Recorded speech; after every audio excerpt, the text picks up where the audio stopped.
Hello everyone, welcome to Ask Coaches, and today we have Martin Itzkow, and he is called the Science of Leadership. Yes. Would you like to tell us something about yourself and leadership? Yes. I've been working in the field of leadership for many years. I won't tell you how long, both in terms of actually being a leader of many organizations. I came out of working in government, and I was a leader in terms of immigration and immigration policy for Manitoba, and have focused on leadership in organizations, focused on leadership with individuals, and focused on, I would say, relationships of leaders to actually try to build the leadership capacity of people.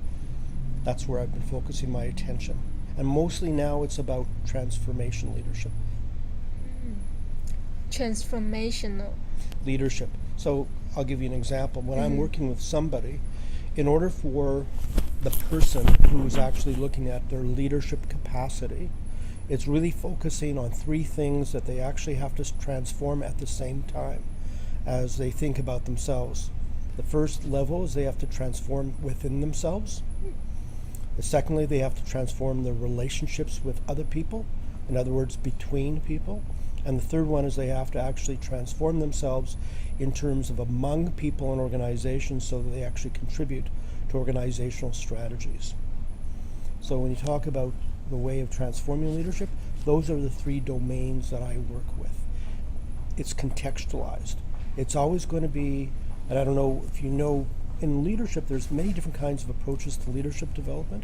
The ones that fail are the ones that actually do not bring in the context of why the leader, the person who's seeking to be a better leader and seeking to be involved in leadership, can actually succeed, because often they don't bring the context of their work environment, their day-to-day situation, into the actual conversation. It's more academic, it's more removed. My model is we've got to get into, it's very much about you inside yourself and what's been impacted by the organization, by the work you do, by other people, and by how the organization's trying to transform itself. Those three things have to work together. You can't do one by itself. All three have to be working together. The three things you were mentioned about is like with themselves and the relationship, and transform with like the organization. Right. They're called three domains of transformation. And they have to work together.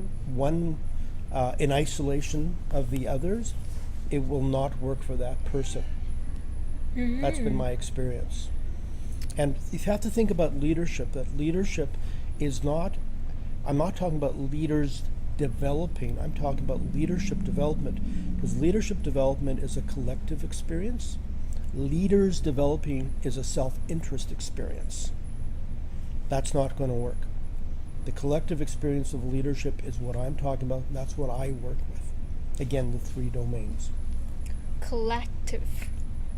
Working with others. Working with others. That's what leadership's all about.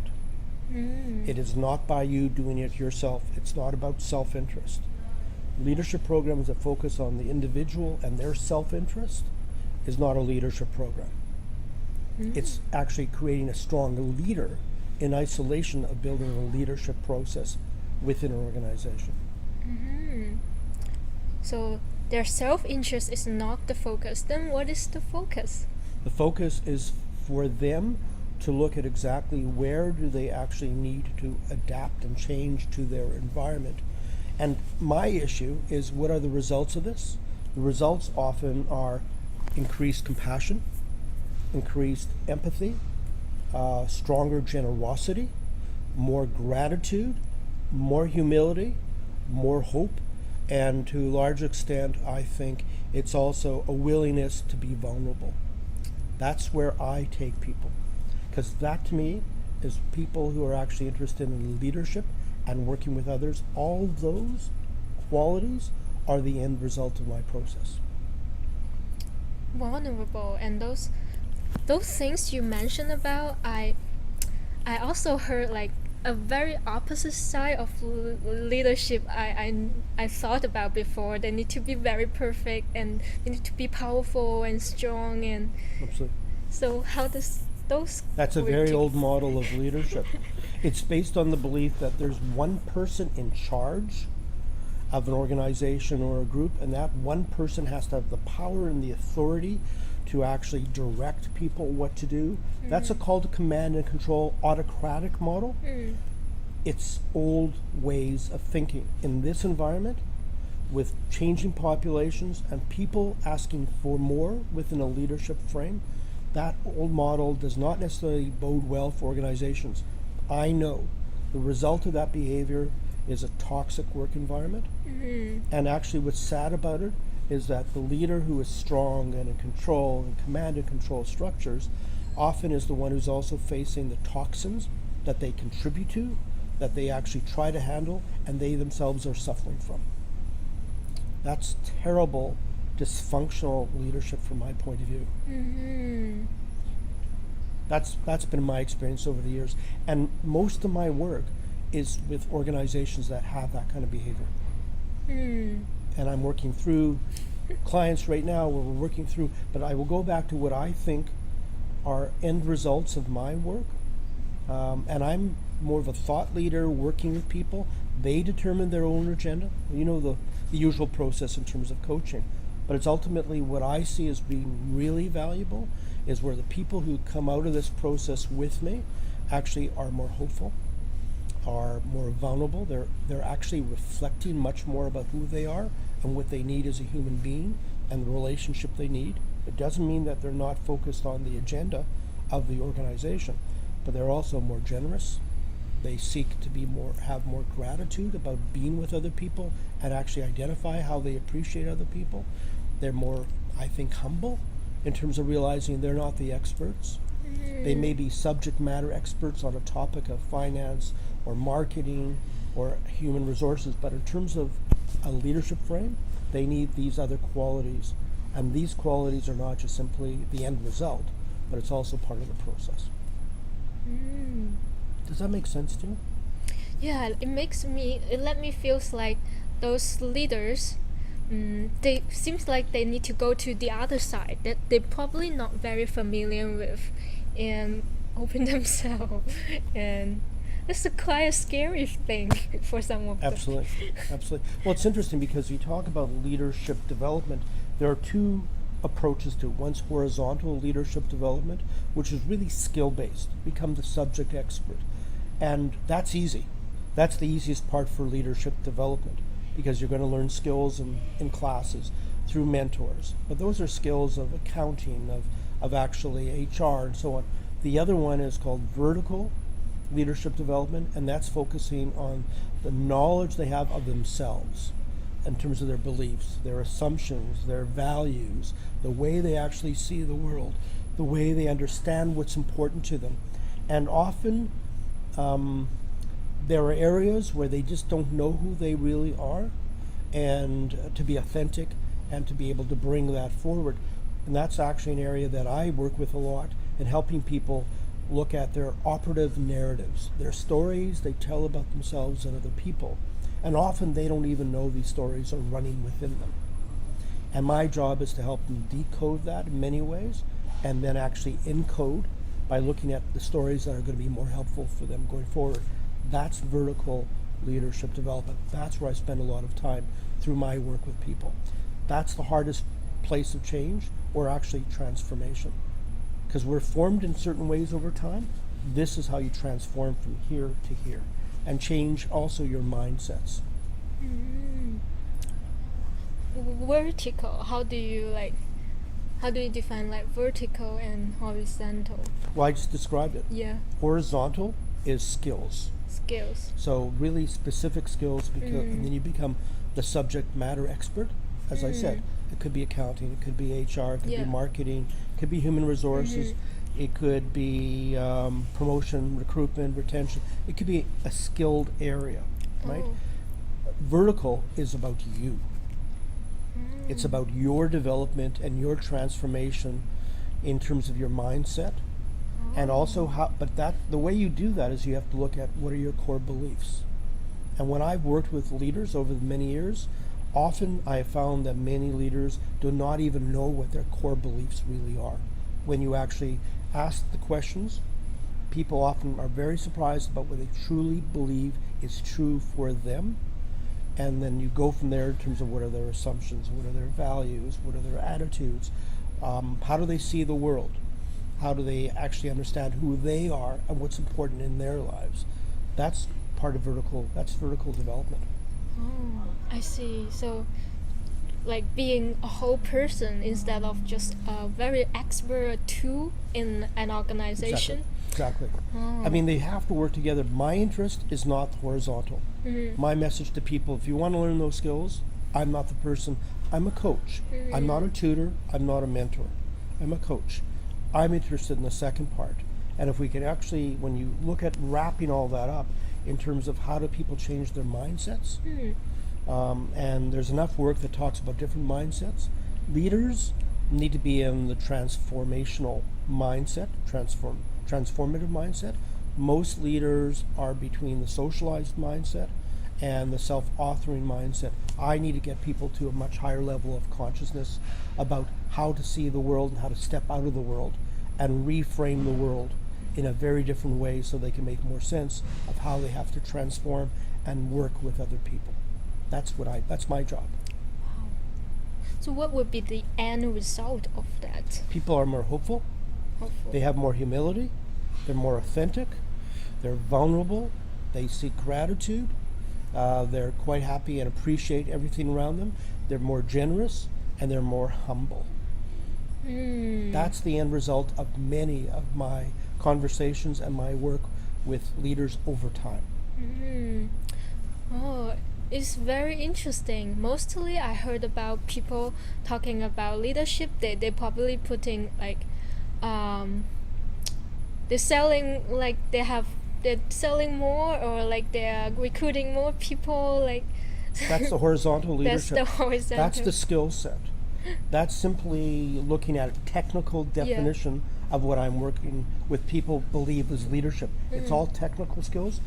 Technical without what's considered to be adaptive skill sets, which is the vertical, is a leader that's not whole. Yeah.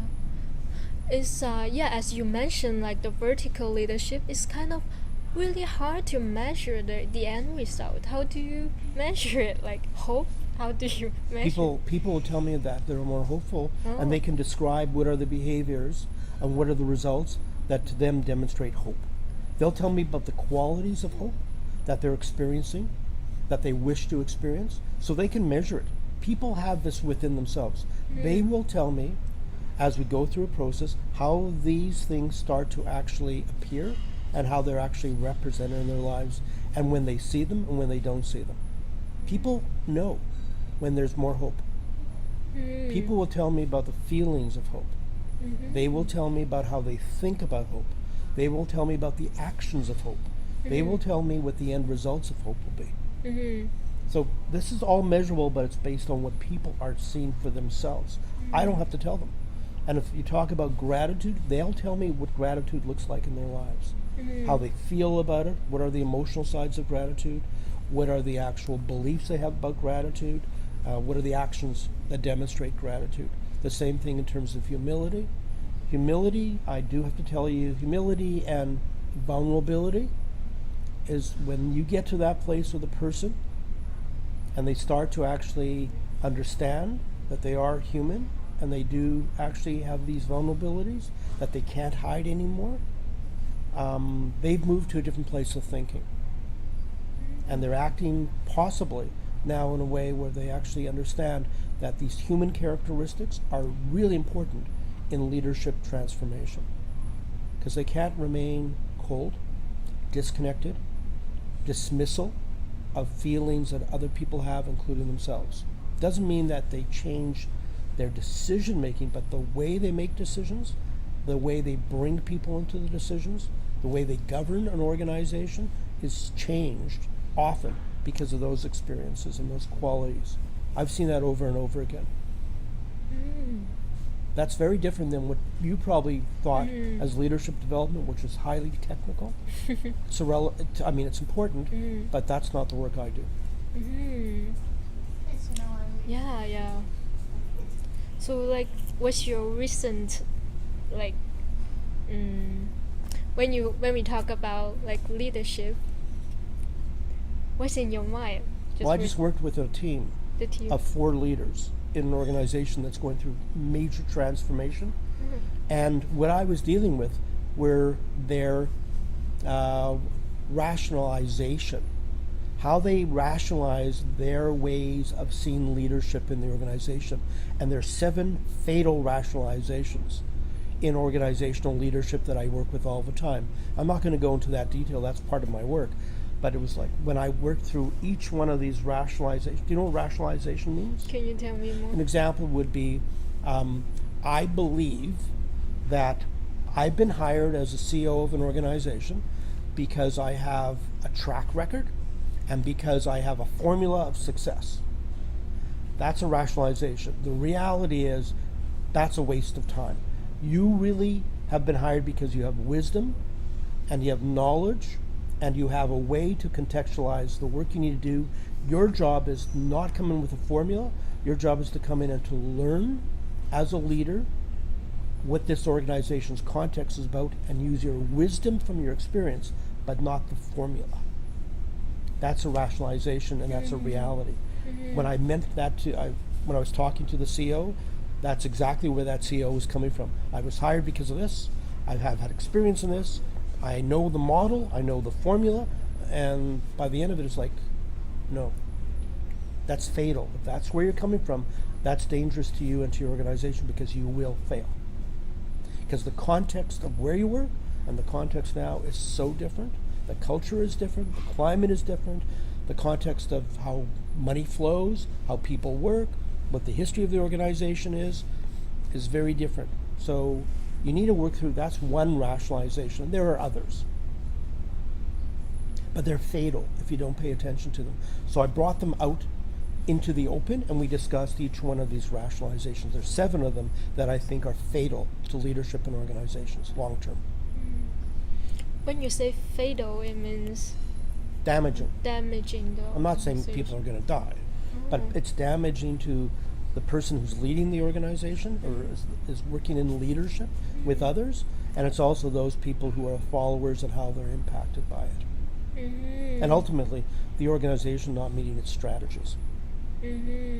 But there are fallacies based on a range of rationalizations that people don't even know they have within themselves.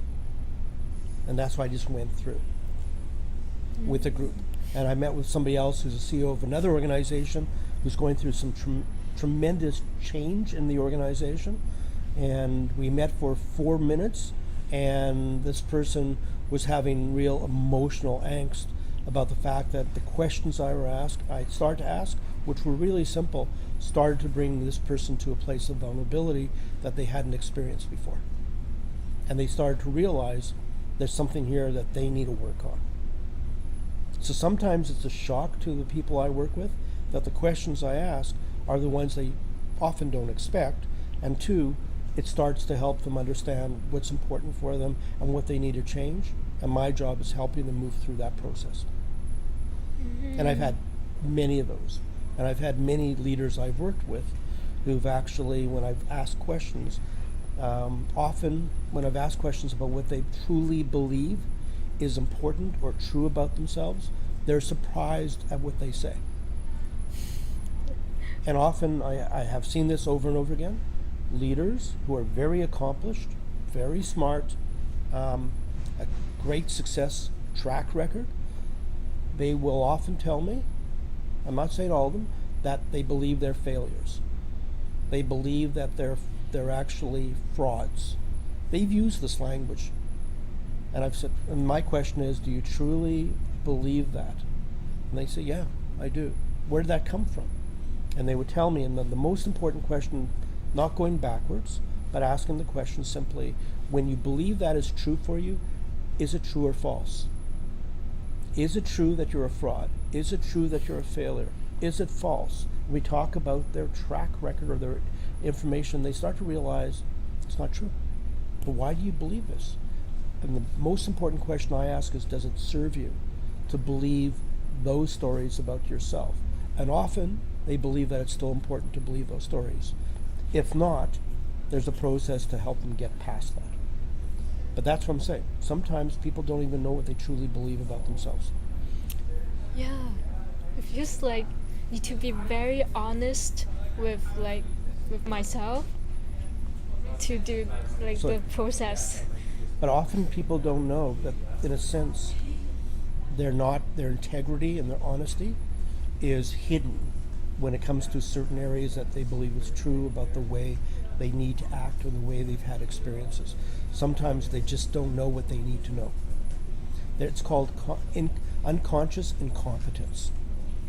That's where they're at. They don't even know the questions to ask about themselves to start the conversation. That's my job. Mm-hmm.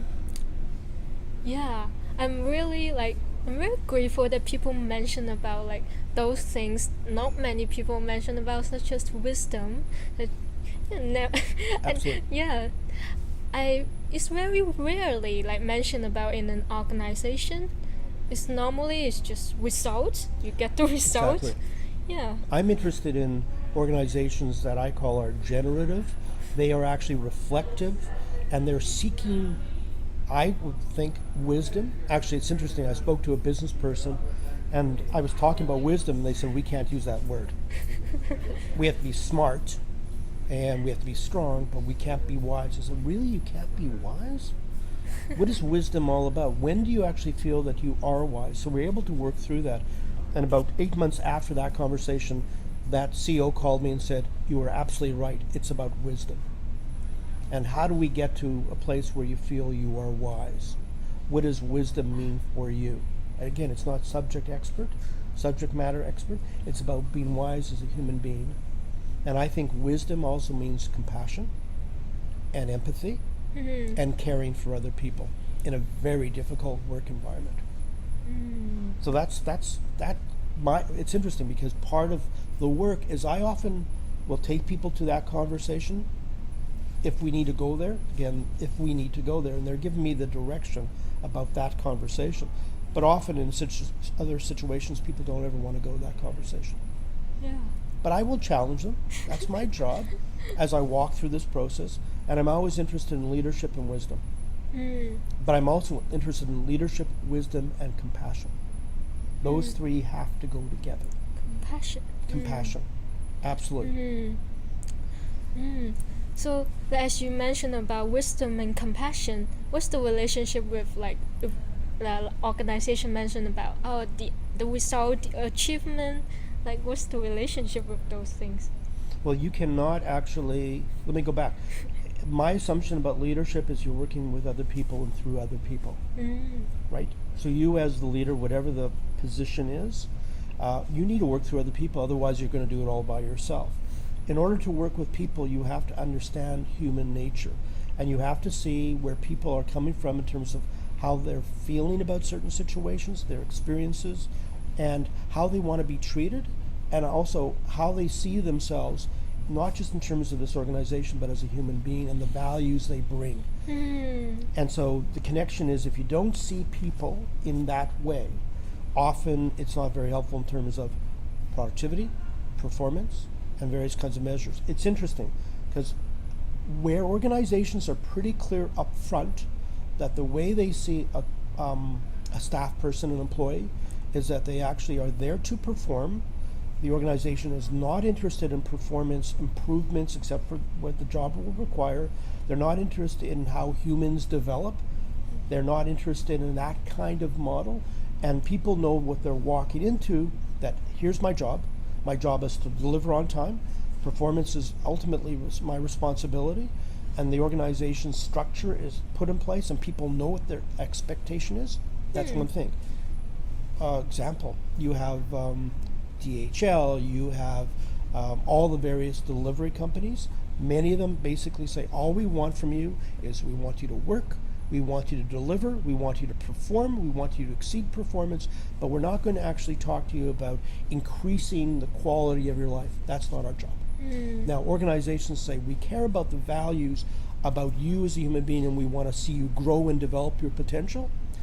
That's where these other set of qualities become really important for performance. But just to be clear, organizational context is paramount. Organizations that see the person as a person who's there to perform the job and the organization really doesn't care that much about the potential as a human being, Yeah. it's clear. I've seen that with people who are delivery drivers for these companies. They will be paid for exceeding their performance, but they also know the organization has no interest in them and the potential as a human being. But other organizations where they see that, they better deliver, because it has a direct relationship to performance and outcomes of the organization. Yeah, that is also the thing I see pretty lack in the society, and that's also why I'm so interested in coaching. Really care about like human itself, like as being a human being, and Absolutely. And I mean, but you need to know the context of the organization you're working for. Organizations that care about you as a human being, care about it from a values perspective, care about the values you bring to the organization. They want to be able to support you and help you in that organization. And every organization has toxins. Every organization has dysfunctions. But organizations that admit that are able to work through people with that process. Others that actually do not care about that, and they've been very clear about that up front, have a different way of behaving. And different kind of leadership styles. But also, it's really important that the leader understand him or herself really well. So it goes back to the 3 domains of transformation: within, between, and among. thing. It's all about people and Absolutely. So that's the kind of work I do. And I do work cross-culturally as well, with different value sets and different communities and different kinds of leadership. of course different, and it all works in different cultural contexts. Absolutely. It's the context. The most important thing about coaching is about context. Get the context right. Understand the context.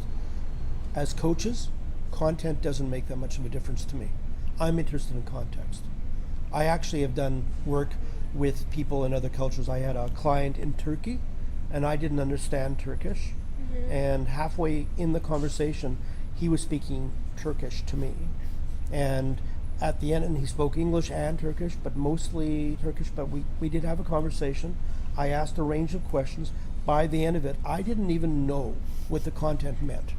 I had no understanding of the content. I understood the context. And by the end of it, the only question I asked at the end to this man was, "Did you get what you needed?" He said, "Absolutely." And I walked away saying I had no clue about the content, but I understood the context. That's the cultural context. That's important. Wow, it's Yep. so magic. It's magic if you understand the context and don't get into the content. What's your definition of context? Context? Context. Yes. Knowing what the person's understanding of the challenges and understanding what are the questions that he needs to have answered over a period of time. And my job was to frame the questions and let him answer the questions his way. And actually often I ask them what are the most important questions that they need to ask themselves at that moment. So my job is to help them to look at the context, and they'll talk about the content, the issues of how I have to behave, what has to change here. To me, that's not my area of interest. I will help them, I will understand that, but that's not where I'm going. I don't have to know the stories. All the stories. I don't have to know the stories, the content of stories. I just have to understand the context of the story. Oh. That's all I need to understand. And that's why as coaches, we can do a lot of these sessions in 15, 20 minutes. 30 minutes, an hour, because all we're focusing on is context. And I don't know about you, but for me, often people will tell me a story, and what I will do is, with permission and be really polite, is ask them, tell me not about the story, but tell me why the story is important for me to know. And probably more importantly, why is the story important for you to be telling me this? In other words, what have you learned? Not about why are you continuing to document the past or to actually rationalize the past. I'm not interested in that, unless something's been changed or learned because of that. So when clients are working with coaches, we are trained to basically focus on context. It feels like every moment is happening. It's not just telling you a story of the past, and that's Remember, it's their agenda, not ours. It's always their agenda. Our job is to serve them.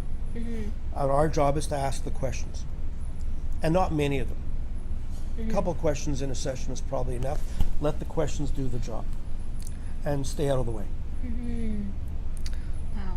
Yeah. Often go invisible. That's my trick. Ask the question, go invisible, go quiet, let them actually reflect on what they're actually saying to themselves. And at certain points in time, ask another question if it's important, or ask them what's the question that matters more to them at that moment. Does that make sense to you? Yeah. Thank you. Thank you, You're Martin, welcome. so much for sharing all those insights. You're welcome. I learned a lot from you, and hope also you get something from our conversation. And thank you. Thank you. Bye-bye.